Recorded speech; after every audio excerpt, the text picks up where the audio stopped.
As we begin Thought Leadership, Advancing Women in Business, Driving Forward Through Challenging Times, I wanted to start by letting you know that throughout today's webinar, we'll be posing thought-provoking poll questions that will help us understand the composition of the live audience and perspectives on work, productivity, and responsibilities at home.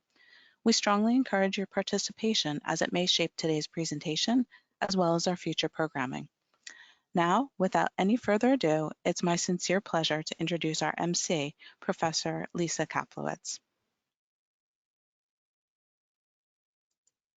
Team for putting this all together. While we are disappointed that we are not doing this in person, we are so pleasantly surprised and grateful that twice as many people registered for this virtual event than we actually had capacity for at our live event. We have already felt the strong community of Rutgers Business School women and men as we're trying to advance women together, and wanted to continue the engagement that has already been created through the center. I am honored and privileged to introduce Dean Lay, our Dean of Rutgers Business School, who has been incredibly supportive with her visionary leadership and helping us create this center, both providing initial financial support and personal support as well. So Dean Lay, a couple words, please.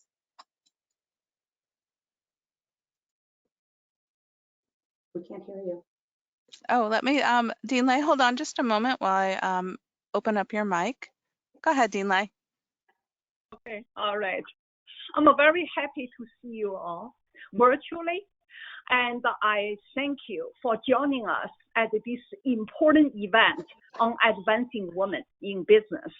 I also would like to use this opportunity to say a special thank you to Lisa Kaplowitz and Christine Durante and Sangeeta Rao, the board member, and the many RBS supporting staff members.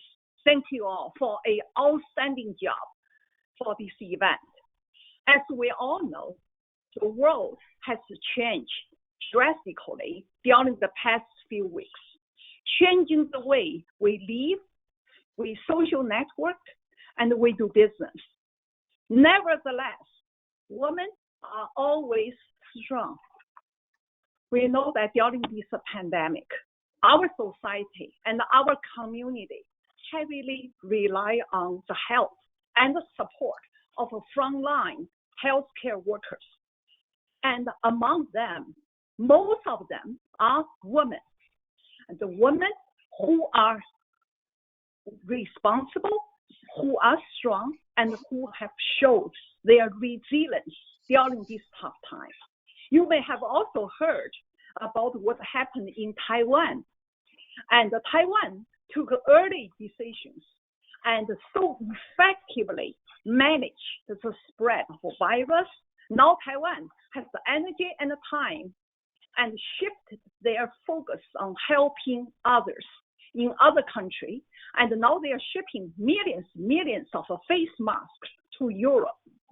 Both Germany and New Zealand are also doing an excellent job. Germany manages the largest COVID-19 testing system in Europe, and New Zealand made the early decision to lock down the entire country and minimize the deaths related to COVID-19.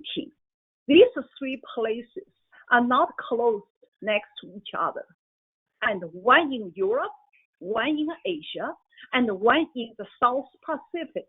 However, they do have one thing in common. They are all led by women. Just like organizers for today's event, led by women.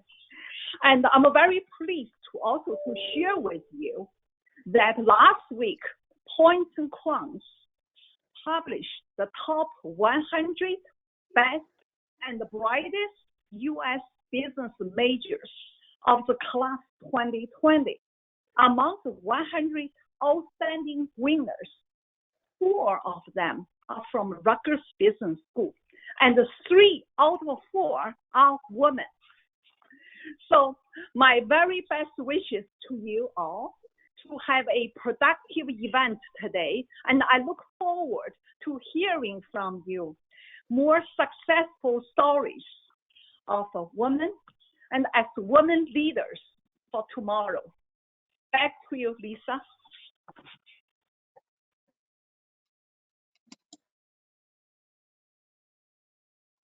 Thank you, Dean Lay. We really appreciate it. And again, thank you for all your support and visionary leadership with all of this, and love that stat. I've seen a couple memes about the women leaders of various countries with COVID, with the incredible response that they've had. So I echo that as well.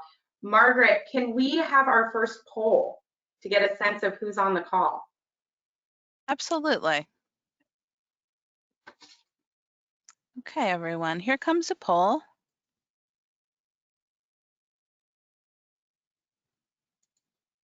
There we go. And this is about gender and marital status. Oh, and it's coming in fast, results, Lisa.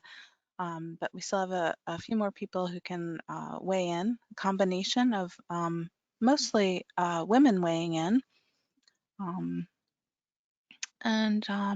Okay, great. I'm going to close the poll now and let you see the results.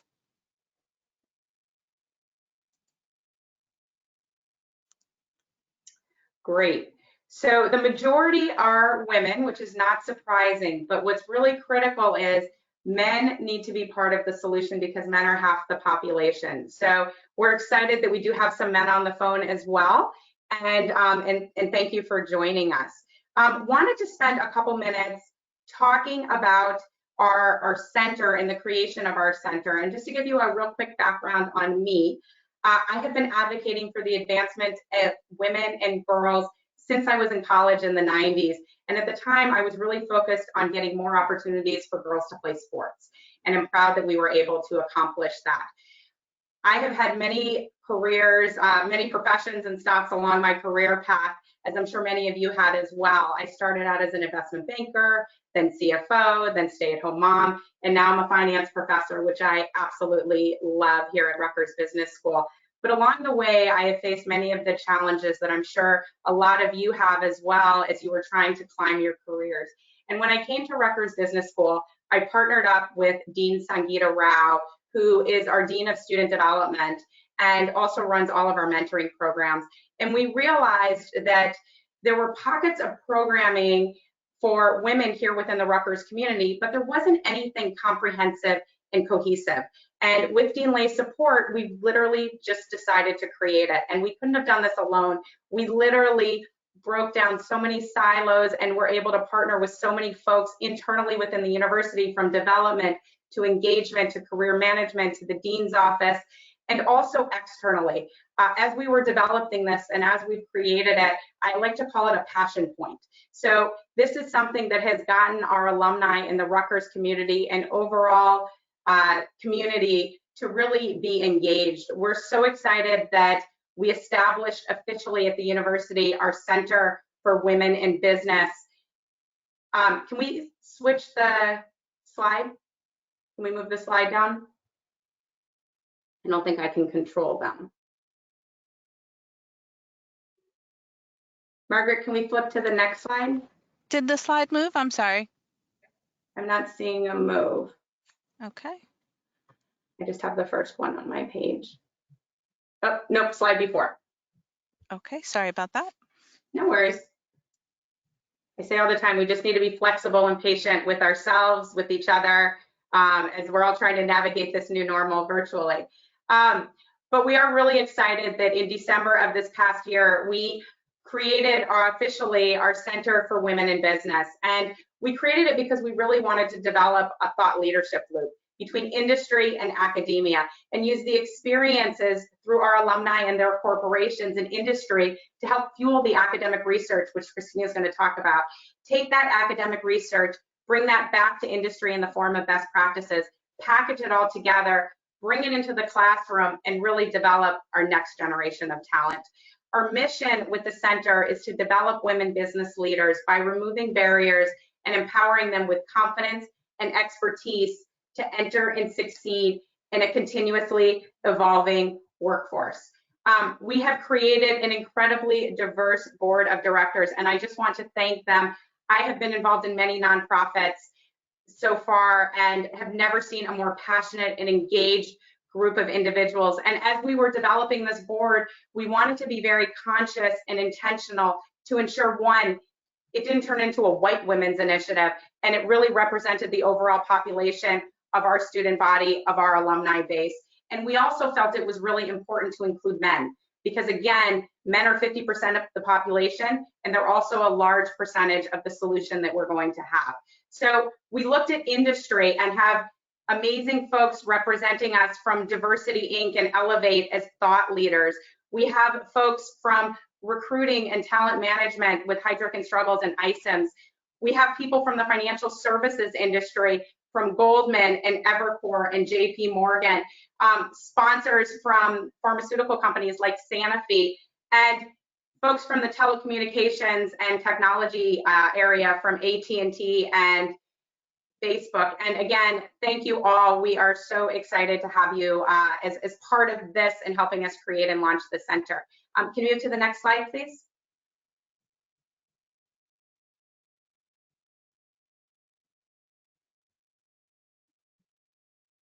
One more slide, thanks. So Rutgers Business School is the leading business school, and we have actually one of the most diverse campuses in the entire country.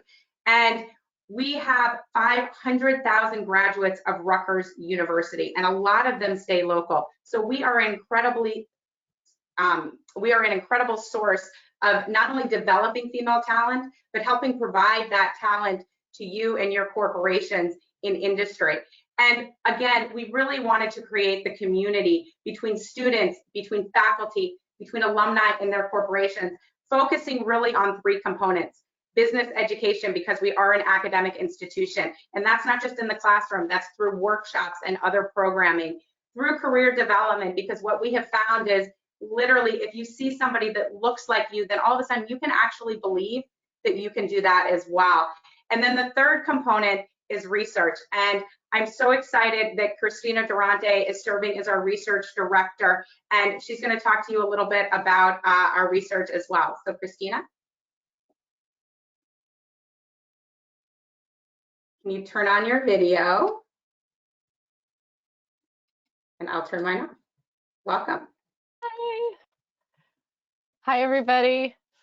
Hopefully you can hear me. My name is Christina Durante. I am very excited to take on the role of Research Director for the Center for Women in Business. I just want to begin by thanking the leadership of Dean Lay and Lisa Kaplowitz and Sangeeta Rao for putting the foundation and the infrastructure together for this center. A little bit about myself. I am a research professor in the marketing department at Rutgers Business School.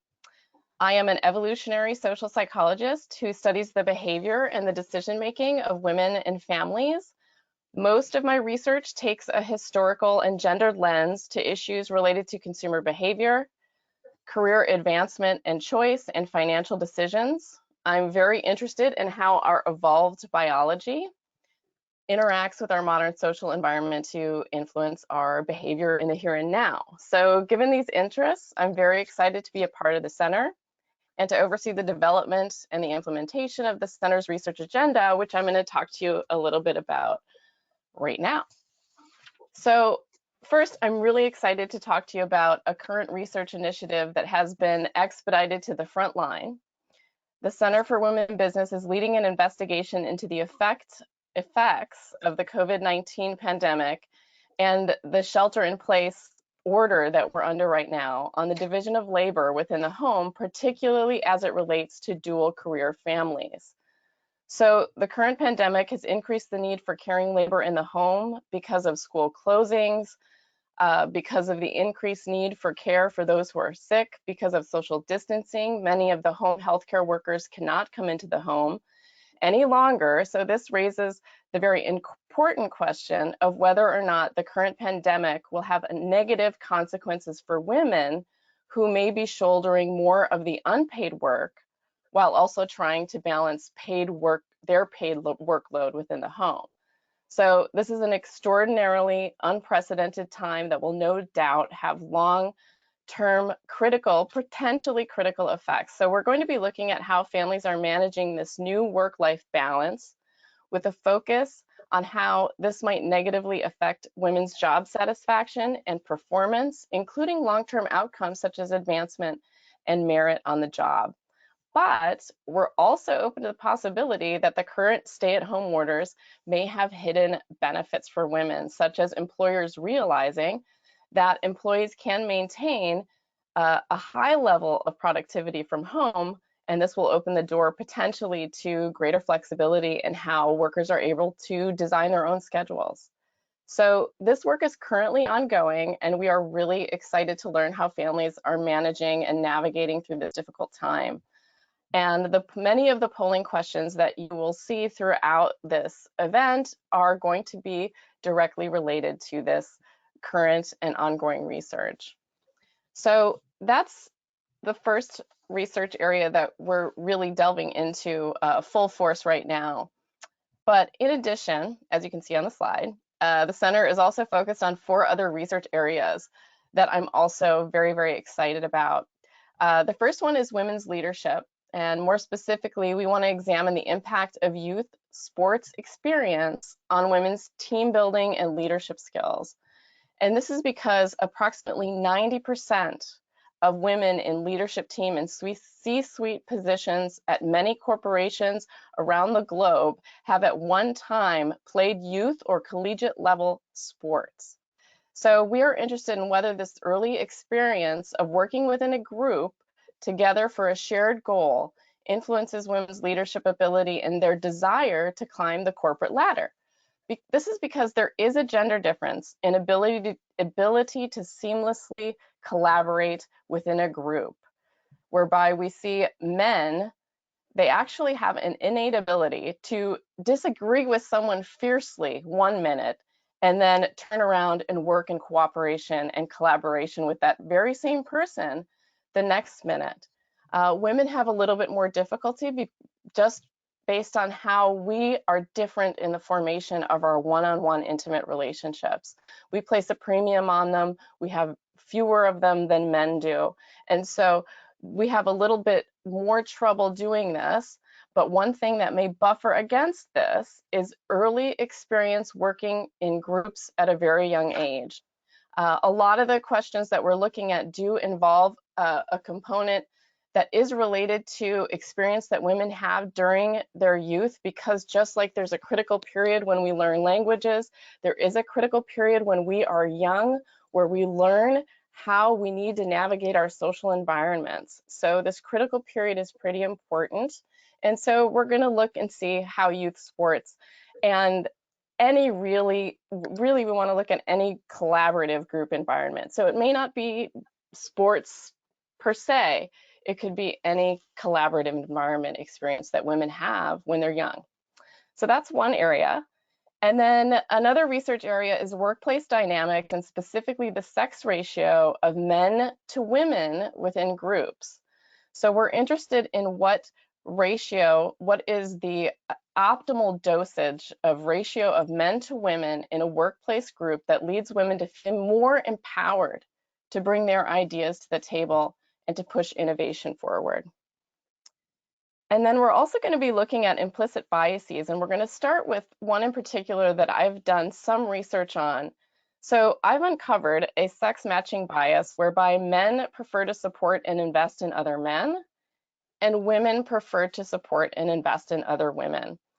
Now, how I've looked at this so far is in parental investment, where we see that dads prefer to invest in sons and moms prefer to invest in daughters. This is implicit. This is a non-conscious bias that we see, but it does have critical implications because this bias leads to critical outcomes such as greater access to healthcare and even monetary investment.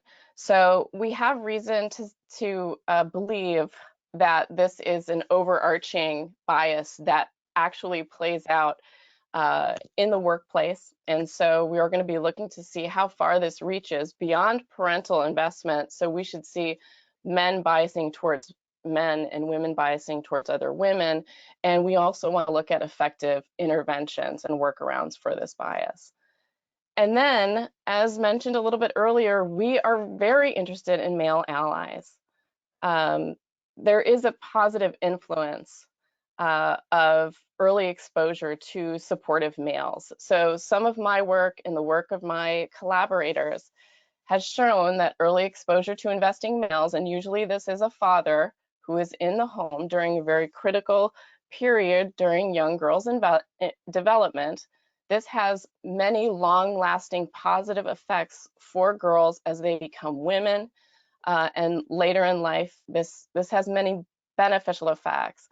And it's possible that the same might be true of exposure to investing males, male colleagues, during the early periods of a woman's career. One primary reason that women do not push their ideas and create effective boundaries is because we don't want to create conflict. Over the course of our human evolutionary history, women have avoided direct conflict. It was simply more beneficial not to do that. But in the workplace environment, it actually is beneficial. So we want to examine whether early experience with men who value and outwardly reward women who share their opinions and ideas and engage in the debate, if rewarding this behavior and having women see this behavior rewarded creates long-lasting positive effects through women's career journeys. So those are, in a nutshell, that's our research platform. So now what we want to do is, before I introduce the Fireside chat, I do want to introduce the next polling question. So Margaret, if you can put this one up.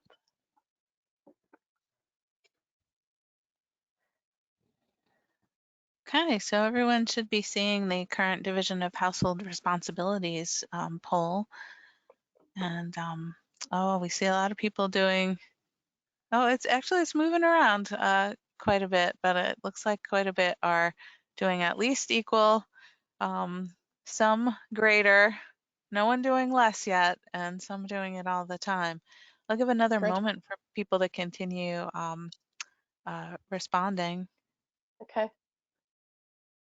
All right, great. I'm going to close that and share those results with you.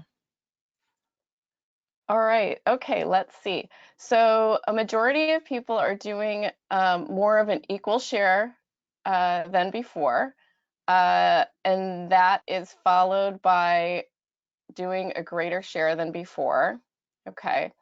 And not a lot of people, 6% only doing a lesser share, which is what to be expected. And then 23% of you are, it's all me all the time. So I think a lot of our single women like myself, I am also doing it all the time.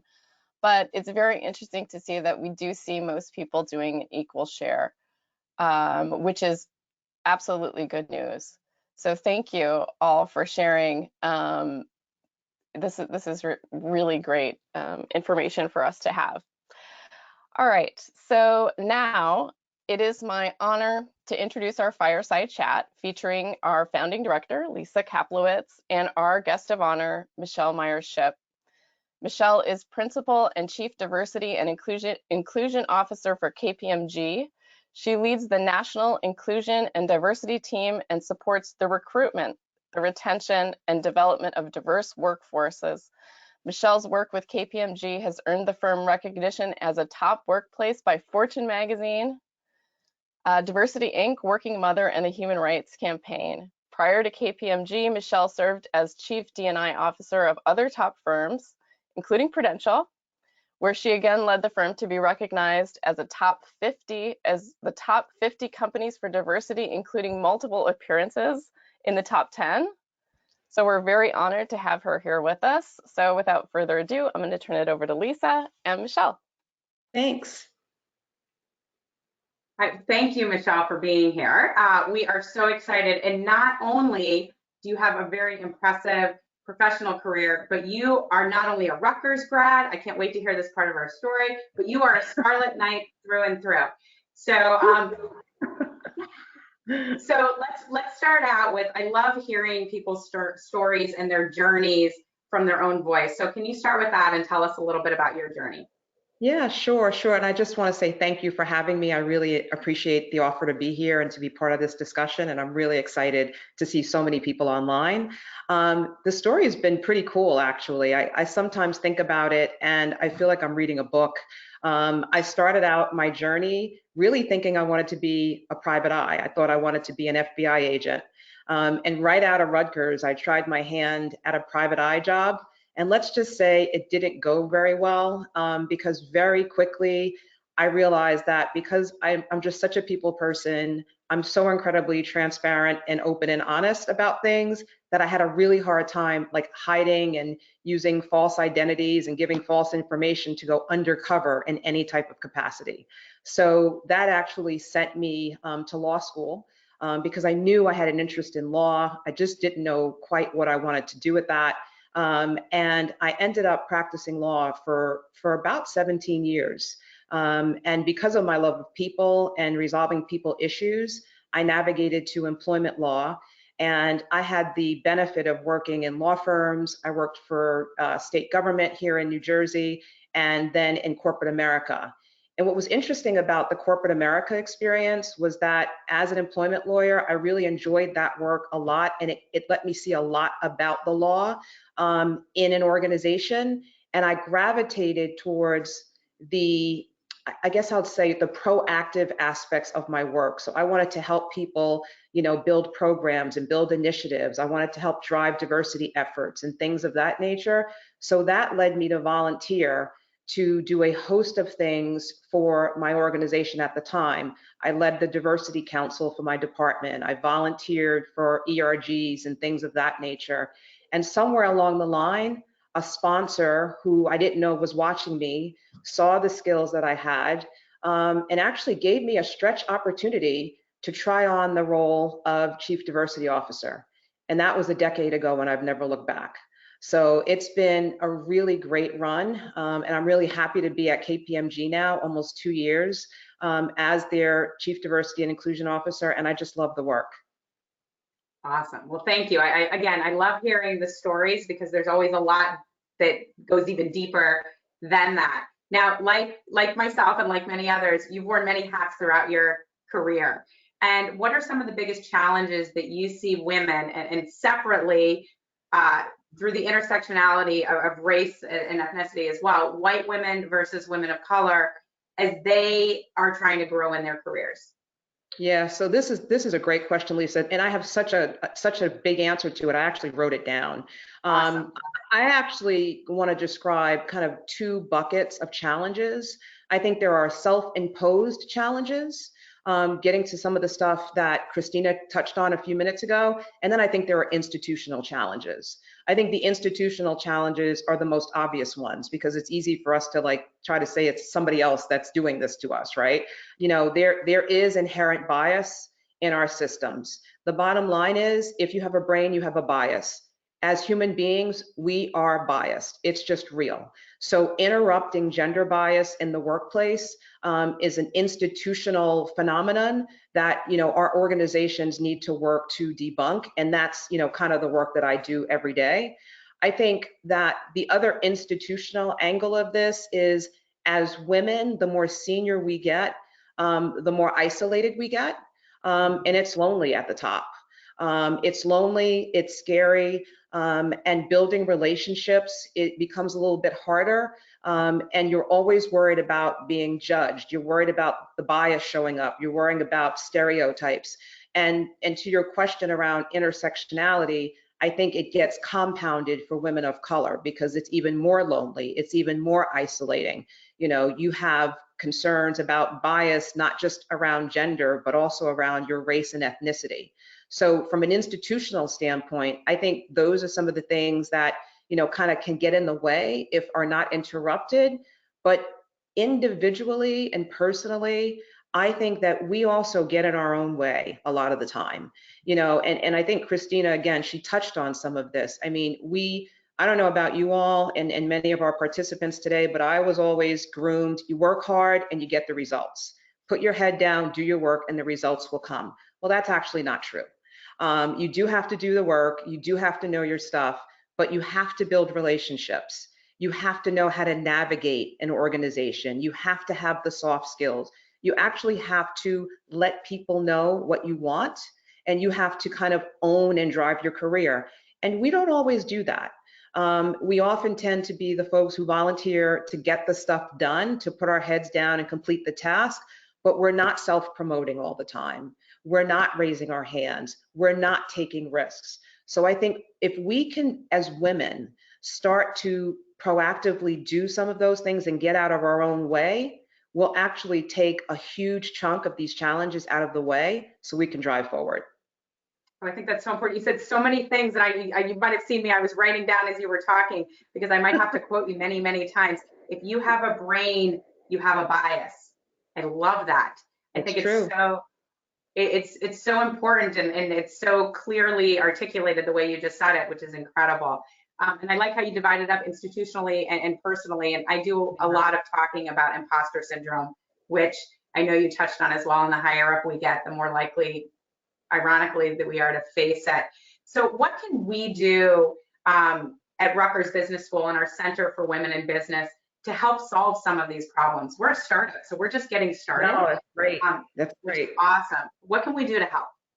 So first of all, I think you absolutely keep doing what you're doing around the research. So as I was just listening to Christina walk through the different layers of research that are underway, I'm really excited to see the outcomes of that. They're spot on. Please drive that forward.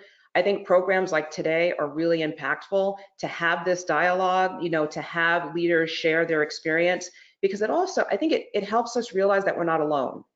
So many times when I have these conversations, people go, oh, wow, I thought that was only me. And oh, wow, I realized that when I did that, I wasn't alone. So driving these types of conversations across women in industries and careers, I think is great. And then finally, I think what you can think about is the professional development piece for women that's not based on the substantive technical aspect of the work. So those softer skills that I talked about, that navigating corporate America, right? Advocating for yourself, those types of skills, the challenges that I outlined that we are each navigating individually, we actually need help and guidance getting through those things. When I think about the last decade of my career, all of the things that I just identified were pitfalls that I fell into from time, to time, and I caught myself. And I found myself coming out of these situations, and I thought, God, I wish somebody had told me that. Oh man, I wish that I had known that that's why this leader did that. Now I know why she did that. But it was like you realized it after the fact. So something around that, I think, would be a huge opportunity that we could take advantage of. That's great. And we are creating workshops, and I think those are some of the key things to focus on. And one of the things I know I tell my students all the time that was the most empowering thing for me when I finally realized it was nobody knows what they're doing. And even the CEO of the biggest company is just making this up, right? That's right. That's right. That's right. It's really funny you say that, because this is how I talk myself off the ledge so much when I get anxious about things. I'm like, they're human beings. And so one of my colleagues at Prudential, I'll never forget when he said this in a meeting once. He said, as human beings, we are all fundamentally flawed. No one is perfect. And this was a very senior leader that I used to work with. And when he said that, like this light bulb went on, and I'm like, wow, you know what? Nobody's perfect.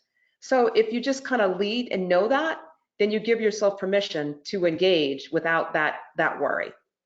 Absolutely. And then also making a decision, because sometimes that indecision is worse than making the wrong decision, because you can always course correct the wrong decision. That's right. It gives people permission to fail, which is what's critical, I think. That's exactly right. Awesome. Okay, pivoting a little bit. So now we're all working from home, not all of us, but those of us that can, and grateful for all those people on the front line that aren't able to do so. But how do you think our current environment of everyone and everything is at home is going to ultimately impact career advancement for women now and then further along down the road? So, I'm cautiously optimistic about this one. And again, I'm gonna kind of break it down into two buckets, and I jotted some things down so I didn't forget. There's two things we need to care for here when we think about the future of women in work right now. One is just the pure economics of it. One of the stats I saw this morning, it said that, women, we make up 50% of the workforce. And over the last month, in which 700,000 jobs were eliminated, 60% of those jobs were jobs held by women. So just economy and what's happening to our organizations, like we can't control that. So I'm cautiously optimistic that because we represent 50% of the workforce, we won't take, hopefully more than that 60% hit. I would hope that that would go down over time. So that's one angle. The other angle, I think, is, again, it is within our self-control. I think we have to figure out how we manage and navigate through these challenging times, and in particular, how we navigate our own stress and anxiety. I just read an article this morning, and I'm going to just look at some of the sites from the article. Working Mother did a survey of 500 working moms, and this is what they found. 81% of those working moms said that their work has been negatively impacted by the coronavirus. 55% of those working moms said that anxiety and stress is getting in their way of bringing their best selves to work. And then many of them acknowledge that they have heavier workloads at work and at home. So work, for some reason, is busier, even though you're working from home. And then you've got everything happening at home all at the same time. So when I think about how we're going to survive through this and how women are going to do through this, this is the part where if we can get our arms around how we navigate work-life integration, if we can release some of the guilt that we carry about being the perfect people for everyone, and if we can set the right boundaries around work and home, I think we will thrive. But again, it is important that we each own that and figure out what that looks like for us. That's how we get through this and come out on the upside. I think that's really critical. And I think the thing that you touch on is it's going to be different for every individual and different for every family and personal situation. My kids happen to be older. They're almost 12 and 14. And, they're getting some great life skills like cleaning toilets and cleaning up. It's been, and they've really stepped up, including my husband, which has been incredible. But I can't even imagine how to manage all of this if I were to have toddlers at home. Yep. Really, really tough. And so I feel those same concerns that you do on the impact to women, but there could be some positive findings as well with just the future of work. And how do you think this is impacting corporations, KPMG even, as one great example of jobs that can be telecommuted that we're finding out? Yeah, I have to tell you, I am in a space where after I got through the initial shock of all of this, I'm starting to really see the silver linings. And I think that one of the huge benefits of this is the realization that we actually can work virtually. We can be productive, if not more productive, working virtually. And when I think about my work as a diversity leader and the conversations that I have with people across generations, those of us who have been in the workforce a lot longer have been a little bit more hesitant about this virtual work thing. And guess what? Now they're in a forced work environment experiment, and we all have to do it. So I think coming out of this, we can reimagine the way we work. We can scale efficiencies. We can figure out how we work smarter, not harder. And we actually can bring more opportunity to ourselves for work-life balance once we figure out, how to set up our own individual situations in a really strategic way. I mean, there's so much opportunity. The other thing from a diversity standpoint is for organizations when we're kind of back on our feet and, for those organizations that have had to lay off or will have to lay off, at some point in time when the economy bounces back and they're looking to scale up again, the diversity of talent out there, the undertapped and untapped talent pools that are out there, it's just incredible. So I'm optimistic that, if we can focus on the silver linings and seize these moments to figure out how we work smarter, I think we're all going to do better as a result. No, I think that's great. And the other thing I'm really hopeful for as well is, historically, those folks that have wanted to work from home tend to be more women, and they get mommy trapped. Yep. And hopefully what this is demonstrating is, you know what? Yep, we might have some people pop in and out of the screen that are our new team members, but we're actually quite productive. And so hopefully that's right. That helps that as well. How do you think women can emerge as leaders in their organizations during this time of crisis?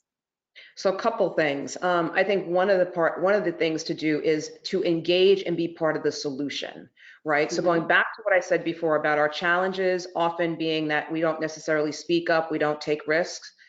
Here I'm saying, you know what? Scrap that. Speak up and be part of the solution. As our organizations are reorganizing the future, and as they're thinking about even how do we return to work, what's our new normal, we need to raise our hands, share our ideas, and be part of that, because therein we show that we're creative, we're strategic, we have ideas, and we can bring something to the table. So I say speak up. There's no stupid idea. There's no dumb answer to any question. Go in there and show up. I think the other thing is we have to be agile. On any given day, I am prepared for someone to call me at my organization and say, hey, Michele, we need you to step off the diversity bus and turn around and do this now, or we need you to go do that. Things are going to change. The needs of the workforce are going to change. The needs of our organizations are going to change. So we need to be able to pivot quickly and step up if we're asked to do new things. So it's around being agile and taking calculated risks. And I go back to what I said before too about releasing the guilt. Releasing guilt on perfection. Perfection is out the window right now. I mean, I think we got to do the best that we can, work hard, be diligent.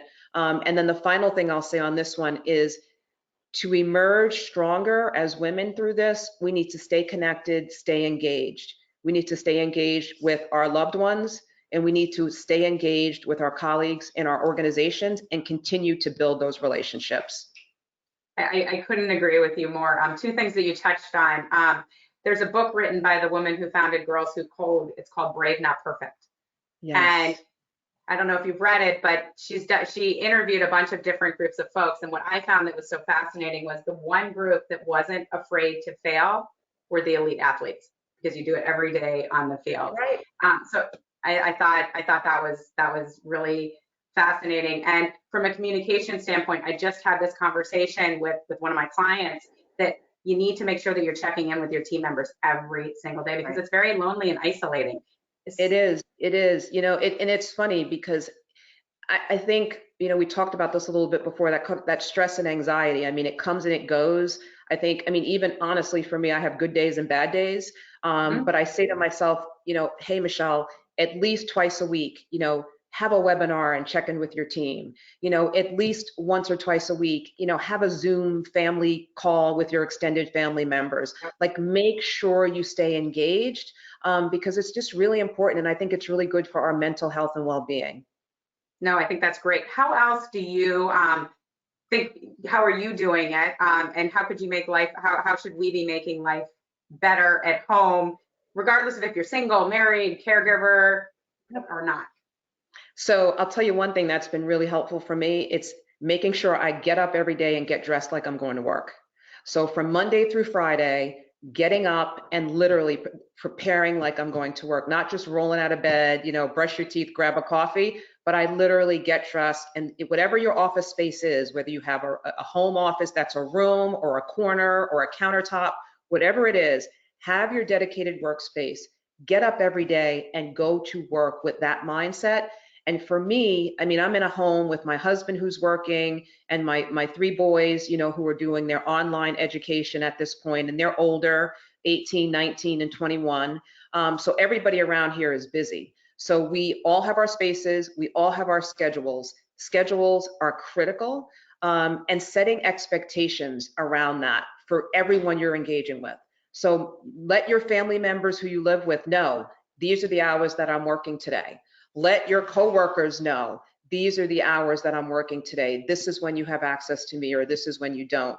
And then I would say, if you're home with other loved ones, share the responsibilities. Don't try to take it all on your own. In our home, every night is a different night for someone to cook. in our home.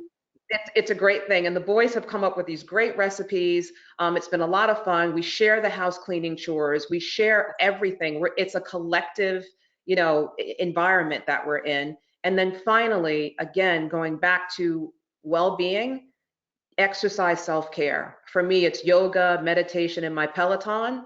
For everyone else, it may be something different, but make sure you exercise self-care.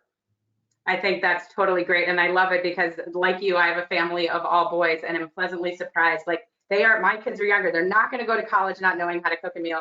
They're not going to be the ones who make their partner clean up the whole house. Like we're making micro changes, even if it is just within our homes, which I think is critical. So transitioning to that, what can men do as allies and partners to engage, to avoid any kind of assumptions of anything on either side? Yeah, so first I'd say in the home, if one of those guys happens to be in your house, engage, and they need to engage and share in the responsibilities. Just like I just described, this is what's going on in the Shipp family, and it's working famously. So engage. The second thing I would say in the workforce, not only engage, but we need men to continue to be mentors and sponsors for us. We really do.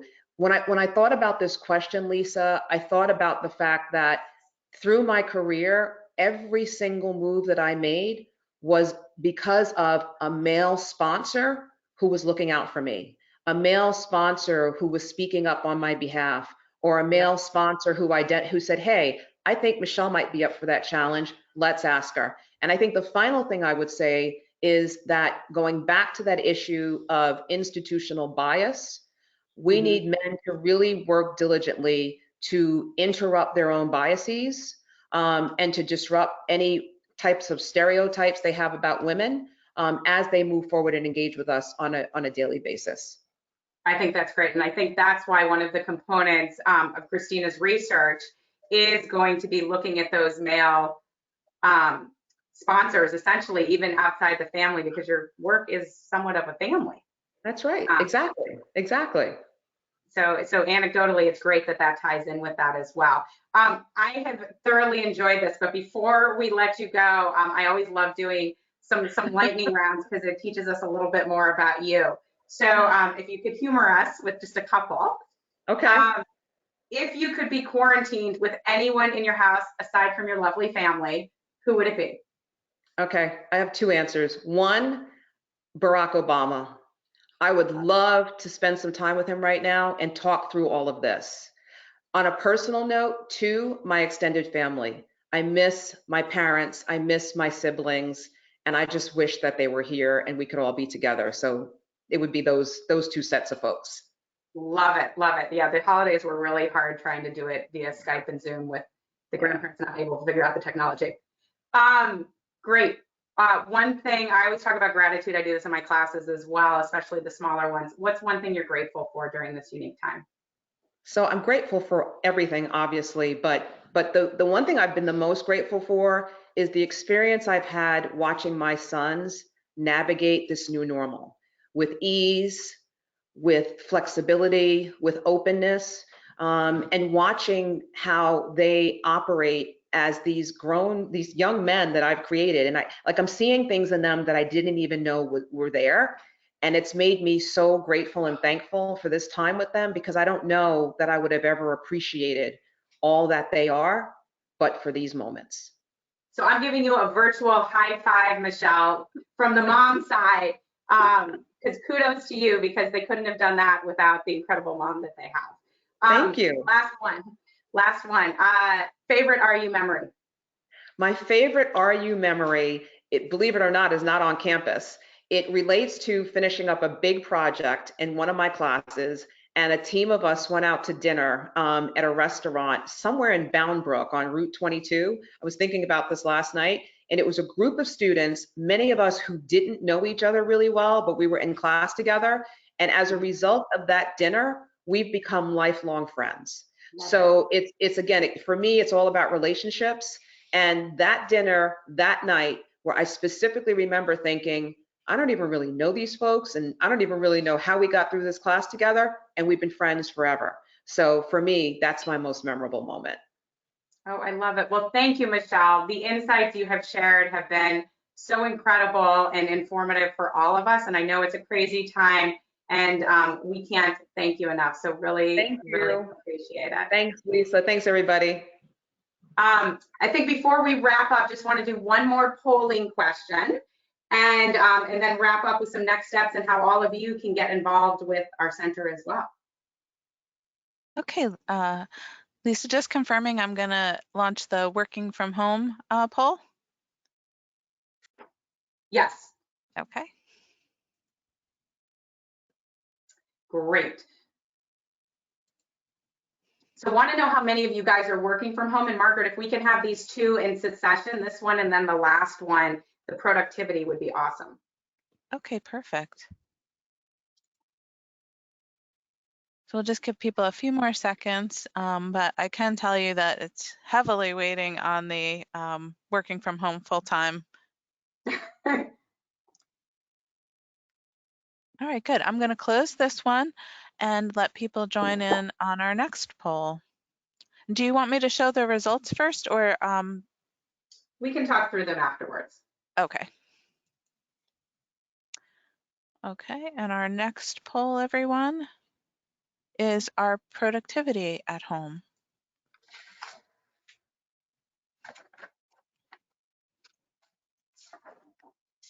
This one's going to be more of a mixed bag. Some more, some equally, a few less, but definitely more balanced results than the previous question. We'll give another second for people to weigh in, and then I can post these results for this one if you'd like. That would be great. Okay, let's see. We'll share these results. So it's interesting. What I find that's fascinating about this, which I'm really excited for the future of work, is that most folks are either more productive or equally productive at home. And I think that bodes really well for the future of work, the ability for us to be working remotely longer term, and hopefully the elimination of the mommy track. So thank you all for completing this. Just want to spend the next minute, because I know we're almost out of time, wrapping up about what you guys can expect next from us and our Center for Women in Business. So how do you get involved? Well, we have a bunch of future programming that was in the works, that's still in the works. I think with everything going on, we have to figure out how to best deliver that programming. We still want to have this live event, hopefully in the fall, but we're obviously going to look to guidance with the state and with CDC to understand what is the safest way in order to do so. But stay tuned for leadership roundtables, workshops, to what Michele alluded to, to collaborate with Sangeeta Rao and the Mentoring Center to develop women-focused mentorship, the gender-focused research that Christina is doing, and also as a fun aside, Christina did this fabulous TED Talk, Fertile, Flirty, and Fierce, to check out a few years back. We always are going to have lifelong learning opportunities and the ability to really network with your peers. We want to develop a scholarship program because, as we talked about eliminating barriers to entry, one of those barriers is definitely financial. And ultimately, we're all striving for the same goal of equal pay and equal representation. So how you can get involved, please visit our website at business.rutgers.edu/women. We have a form on there for you to quickly fill out. It will literally take a half a second, but tell us how you want to get involved. Tell us how you want to be engaged with our center, because we're really looking forward to doing more with you. And join our LinkedIn group, and I have the link down there. So again, I'm going to turn it back over to Margaret, but thank you for taking time out of your busy day. We know you have a lot of responsibilities, and we hope that we're going to be able to see you very soon in some of our future events. Lisa, thank you so much. What a great job by everyone. And a really great lineup of speakers and presenters. We had a ton of additional questions that I'll share with Lisa and with Michele, although I realized that you sort of anticipated what some people's questions would be and were able to address them all along. But we'll take a look at those for anyone who didn't feel like their question was immediately addressed. But in closing, I just wanted to thank our amazing audience. You joined us on short notice and participated very actively, and we appreciate that. And we're all looking forward to the full-scale conference that today was supposed to be, and we hope that will take place later this year. So this was a special presentation due to extenuating circumstances surrounding the governor's stay-at-home order. We will continue to enhance our webinar schedule with extra presentations on topics that are responsive to world events such as today's was. For more information, you can always visit our webpage, which is business.rutgers.edu/alumni/lifelong-learning. And we request that you just stay online for another moment as our webinar ends, because you'll immediately see a brief 3-question survey about today's event. And finally, as I mentioned when our webinar began, a link to the archived recording of this presentation will be shared via social media and emailed to registered attendees. It will also be on the Business Insights page of our website. So everyone, thank you so much. Stay safe, stay healthy, and Lisa would say, keep washing those hands. Bye for now, everyone.